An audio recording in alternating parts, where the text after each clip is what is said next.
A nova diretriz brasileira de hipertensão arterial traz muitas informações muito importantes sobre diagnóstico, estratificação de risco, tratamento da hipertensão arterial. E com mudanças de alguns parâmetros que a gente precisa saber, que isso vai cair em provas de concursos de residências, e também você precisa saber se você é estudante ou profissional da saúde para ficar atualizado. Já aproveita, se você não é inscrito no canal, já aproveita para se inscrever aqui no canal, apertando o sininho das notificações para nunca deixar passar nenhum conteúdo que eu posto por aqui, que periodicamente eu vou estar te trazendo novos materiais, novas informações sobre as principais atualizações em saúde. Se você não me acompanha no Instagram, meu arroba é @prof. Vinícius Magalhães, então bora para a aula. Nova diretriz brasileira de hipertensão arterial. O que há de novo?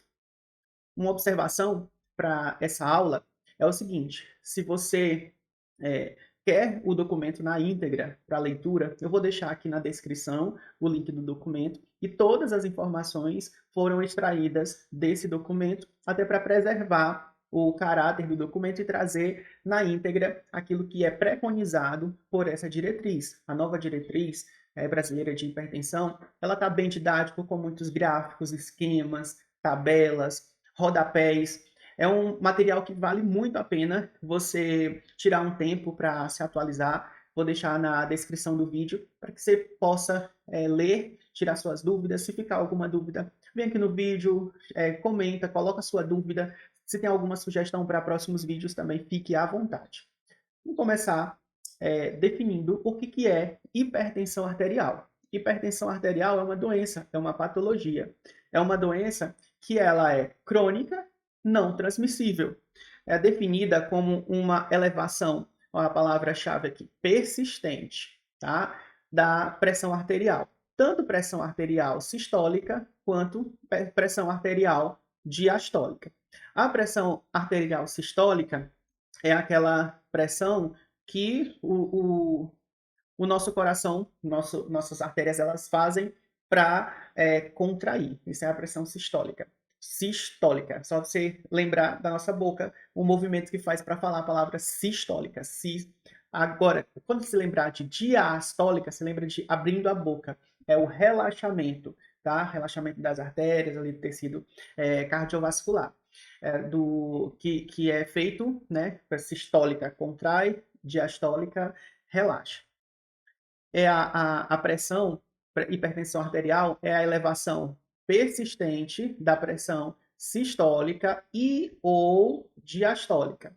A sistólica, ela para ser considerada hipertensão arterial, precisa ser maior ou igual a 140 milímetros de mercúrio e ou a PA diastólica maior ou igual a 90 milímetros de mercúrio.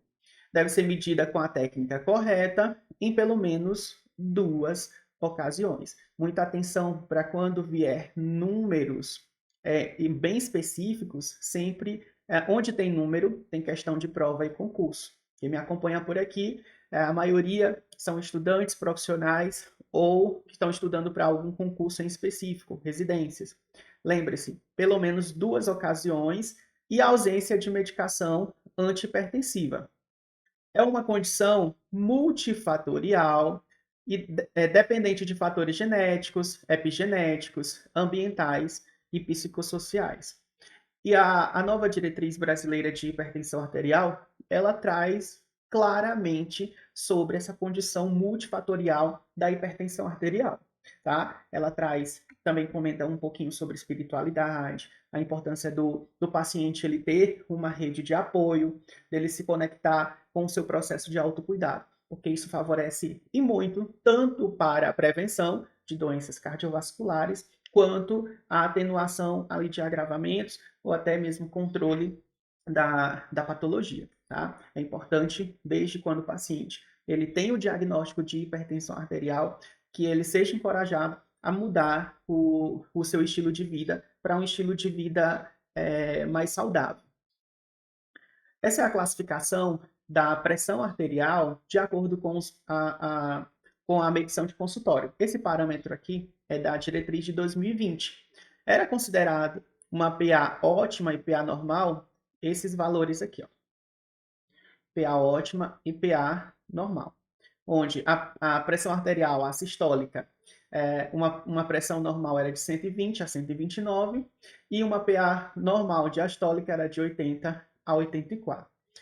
Os estágios de hipertensão arterial, estágio 1, 2 e 3, eles foram mantidos nessa nova diretriz. Nada alterou para cá. O que alterou foi essa faixa aqui e aqui, de pré-hipertensão. Essa é a nova classificação de hipertensão arterial.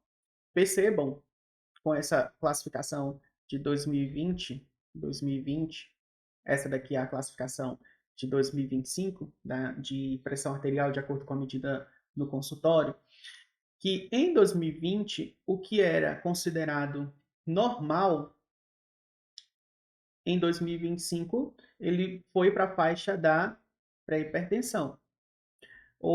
Porque, gente, esse 120, ele saiu daqui e foi para cá. E esse 80 saiu do normal e foi para cá, para pré-hipertensão. Tá? E esses valores aqui e agora são pré-hipertensão. 120 até 139 e 80 até 89. Que é o que mudou aqui, ó. Percebam que nós temos o 120 até 139 e ou a 80 a 89 já é considerado pré-hipertensão. Outro fator de mudança nessa nova diretriz, que o que era considerado ótimo em 2020, agora em 2025, a partir de 2025, né, é considerado PA normal. Então, a PA normal é pressão arterial sistólica menor que 120 e a diastólica menor que 80. Então, o que é uma PA normal? Até 119 e diastólica que 79, tá?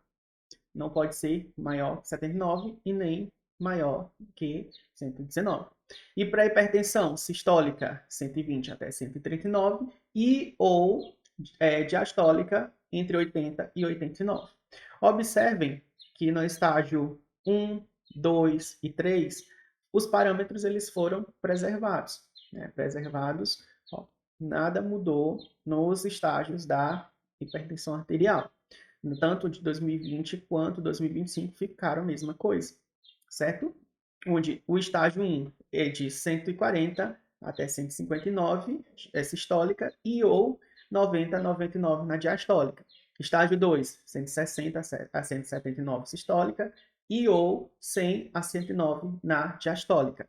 E estágio 3, maior ou igual a 80, e ou 110 na diastólica, certo? Essas foram as principais modificações que nós tivemos na nova diretriz brasileira de hipertensão arterial. Vamos conversar agora um pouquinho sobre o que essa nova diretriz ela nos traz sobre recomendações para evitar agravos, né? Estratificação de riscos, recomendações. Os principais fatores de riscos para hipertensão arterial. Lá no conceito, a gente já viu que é uma condição multifatorial. Temos diversas condições, condicionantes, que pode desencadear um processo hipertensivo. Né? Uma hipertensão arterial é uma patologia de condição multifatorial. Os fatores de risco que contribuem para esse problema crônico, os fatores psicossociais, urbanização, poluição ambiental, sobrepeso, obesidade, sedentarismo, ingestão alta em sódio e pobre em potássio, distúrbios do sono, fatores ambientais, álcool, etnia, sexo, idade, fatores genéticos, medicamentos e drogas. Tá? As medidas para a prevenção de hipertensão arterial ressalta aquilo que é muito falado hoje, quando nós falamos de mudança no estilo de vida, né? A pessoa que quer prevenir uma hipertensão arterial, que já tem, precisa adotar esses hábitos, para melhor qualidade de vida, como gerenciamento do estresse, qualidade do sono, controle do peso, conexões sociais positivas, controle do uso do álcool, tempo de sono, alimentação saudável e exercícios físicos.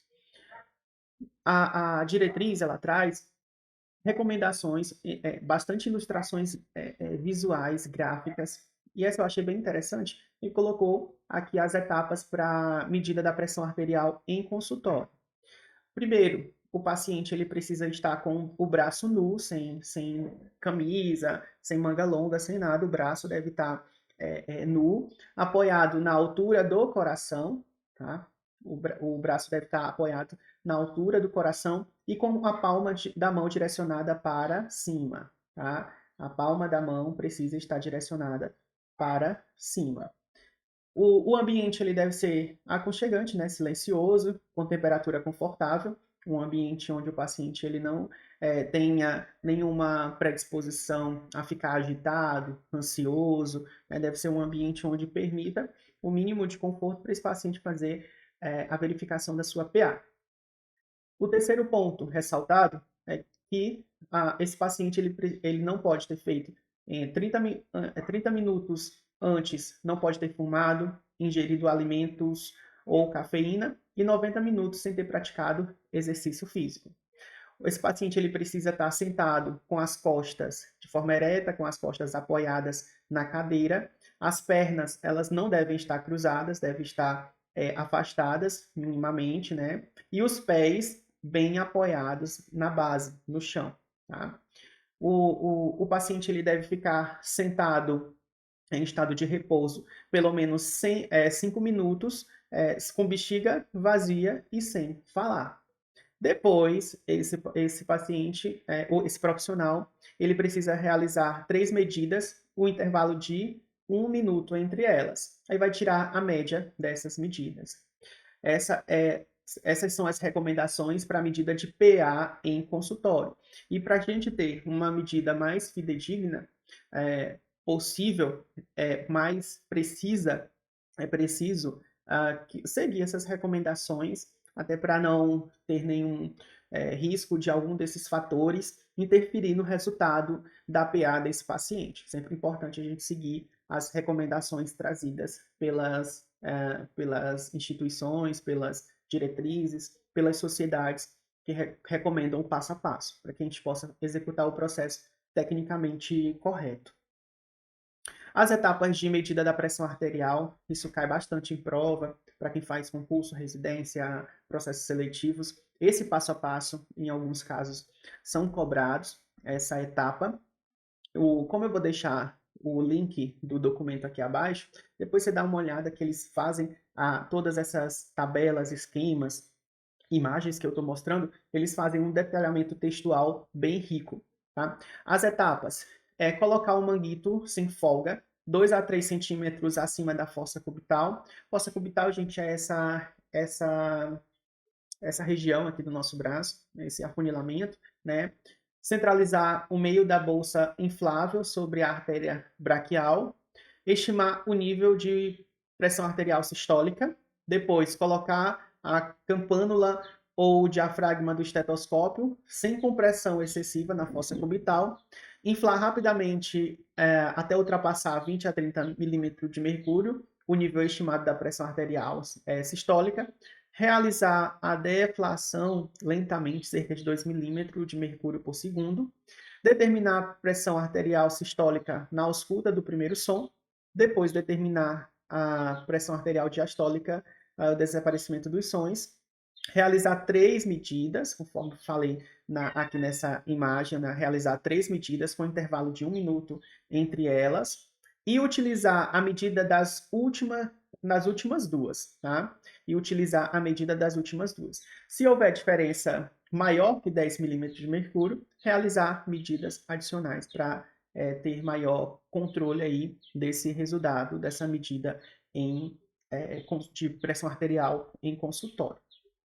O profissional que avalia o paciente que tem hipertensão arterial precisa estar atento a passar as informações centrais para o paciente, mas também precisa estar atento como que está o corpo como um todo desse paciente, né? E é verificado através de exames como um todo e principalmente exames laboratoriais. Alguns exames são recomendados nessa diretriz, como exames de rotina, exames complementares de rotina. Devem ser feitos periodicamente, né? Solicitados pelo profissional, como análise de urina, né?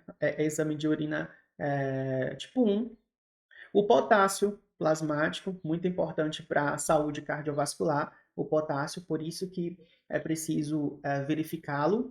A creatinina plasmática, né?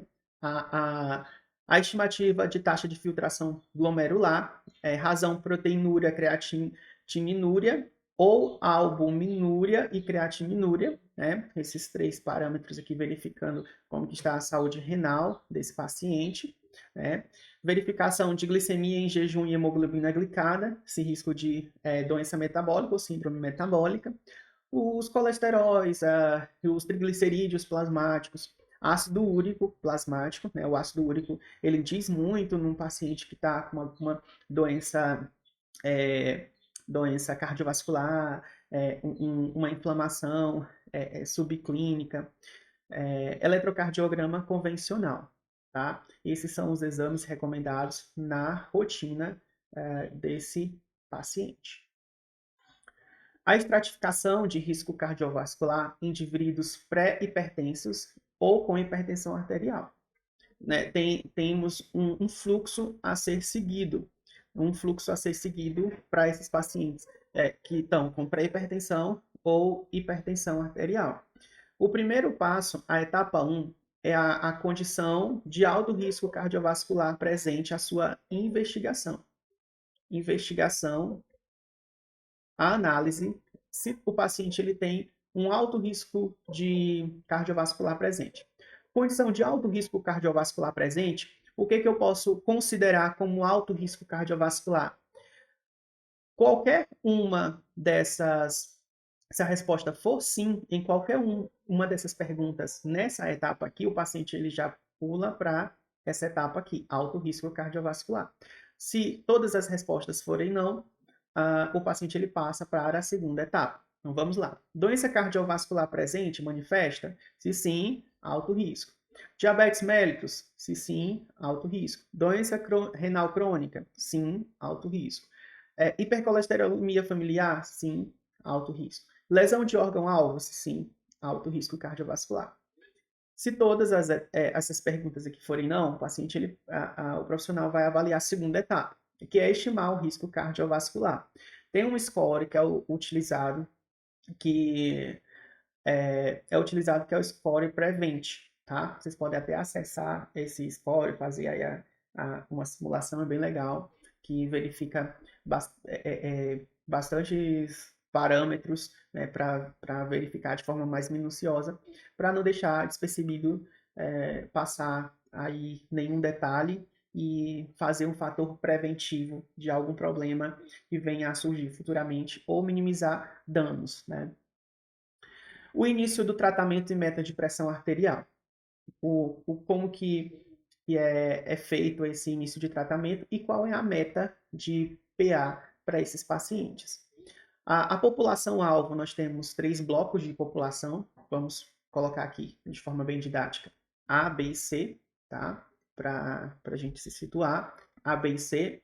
O início do tratamento. Se a PA desse paciente é maior ou igual a 120 ou 80, o que eu vou fazer, né? Eu vou fazer medidas não medicamentosas, PA maior ou igual a 120 ou 80 milímetros de hidrogênio. O que eu vou fazer? Medidas não medicamentosas, né? E o tratamento desse paciente é medidas não medicamentosas, mudança no estilo de vida.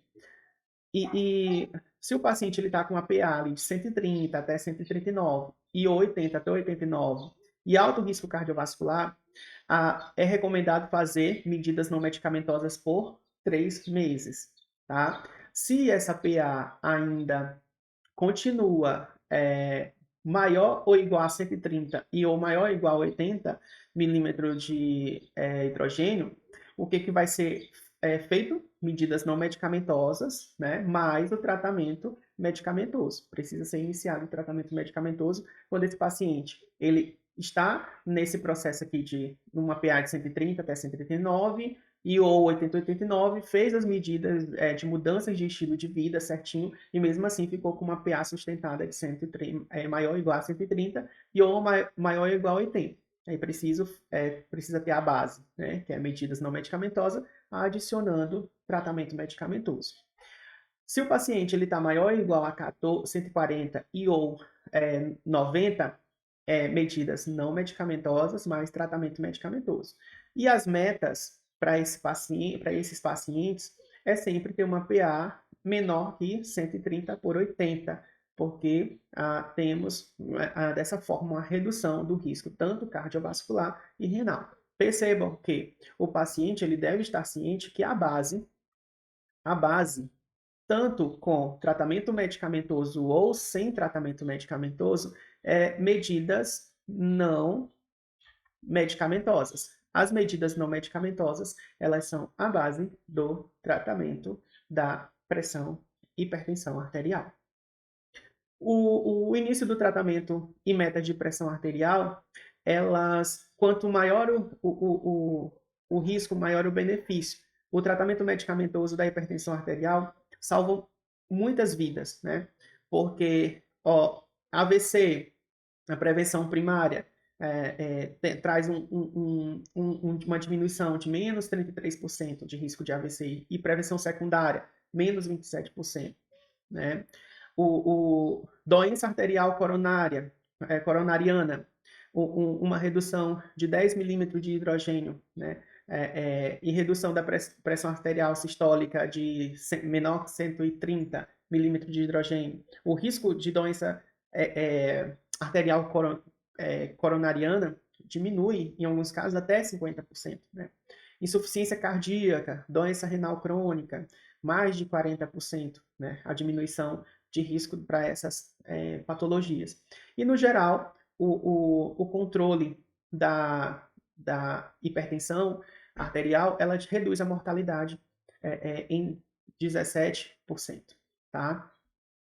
O paciente com indicação inicial de monoterapia. Monoterapia, a utilização de medicamento único. Um único medicamento. Quando esse paciente ele tem essa indicação para monoterapia. Se esse paciente está com uma PA de 130 até 139, 80, 89, com alto risco cardiovascular, idosos maior ou igual a 80 anos, indivíduos frágeis, hipertensão estágio 1 e risco cardiovascular baixo a critério do médico, ou hipotensão ortostática sintomática. Se você gostou desse vídeo, não se esqueça de se inscrever no canal e ir lá no meu Instagram, me seguir também, @prof. Vinícius Magalhães, e periodicamente eu estou trazendo conteúdo atualizado para você. Né? Comente, curta esse vídeo, compartilhe com aquela pessoa que você sabe que vai se beneficiar com essas informações. E outra informação é que eu estou com um curso sobre antihipertensivos na prática clínica que vai acontecer lá no finalzinho de março. A gente já está no primeiro lote. Se você quiser se inscrever com um desconto bem interessante, vai lá no meu perfil, @prof. Vinícius Magalhães, clica lá no link da bio e faça sua inscrição. Além disso, eu tenho, no mês de fevereiro, eu tenho um workshop gratuito sobre as canetas emagrecedoras. É super importante você também saber sobre canetas emagrecedoras na rotina do dia a dia aí da sua prática clínica, no acompanhamento da farmacoterapia desses pacientes. Então, até o próximo vídeo e fique em paz. Até breve.